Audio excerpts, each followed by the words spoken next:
มาเบิงสีประวัติย่อของสหายตัวเริ่มเลขาธิการใหญ่คณะบริหารงานศูนย์กลางพรรคคอมมิวนิสต์เวียดนามชีวประวัติย่อของสหายตัวเริ่มเลขาธิการใหญ่คณะบริหารงานศูนย์กลางพรรคคอมมิวนิสต์เวียดนามชื่อและนามสกุลตัวเริ่มวันที่เดือนปีเกิด10 กรกฎาคม 1957ที่เกิดตาแสงเงียจุเมืองวันยางแขวงหึงเอียน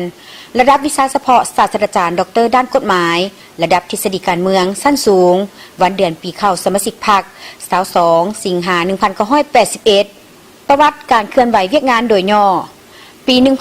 1974 หา 1979เรียนอยู่มหาวิทยาลัยความสงบประชาชนปัจจุบันแม่นสถาบันความสงบประชาชนปี 1979 หา 2006เป็นพนักงานอยู่กรมใหญ่ปกส.กระทรวงตำรวจผ่านบรรดาตำแหน่งห้องหัวหน้าแผนกหัวหน้าแผนกห้องหัวหน้ากรมหัวหน้ากรม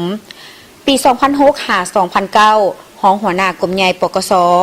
ห้องหัวหน้ากรมรับผิดชอบกรมใหญ่ปกส. 1ผลจัตวาในเดือนเมษาปี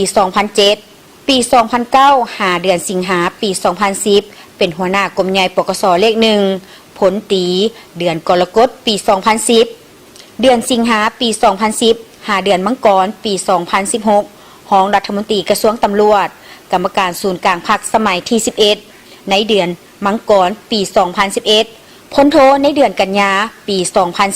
2014เดือนมังกรปี 2016หาเดือนเมษาปี 2016กรรมการกรมการเมืองสมัยที่12รัฐมนตรีกระทรวงตำรวจเดือนเมษาปี 2016หาเดือนมังกรปี 2024กรรมการกรมการเมืองสมัยที่12รัฐมนตรีกระทรวงตำรวจพลเอกเดือนมังกรปี 2019ผู้แทนสภาแห่งชาติสมัยที่14วันที่22เดือนพฤษภาปี 2024ประธานประเทศสาธารณรัฐสังคมนิยมเวียดนามวันที่3เดือนสิงหาปี 2024เลขาธิการใหญ่คณะบริหารงานศูนย์กลางพรรคคอมมิวนิสต์เวียดนามสมัยที่13วันที่23เดือนมังกรปี 2026ถึงปัจจุบันเลขาธิการใหญ่คณะบริหารงานศูนย์กลางพรรคคอมมิวนิสต์เวียดนามสมัยที่14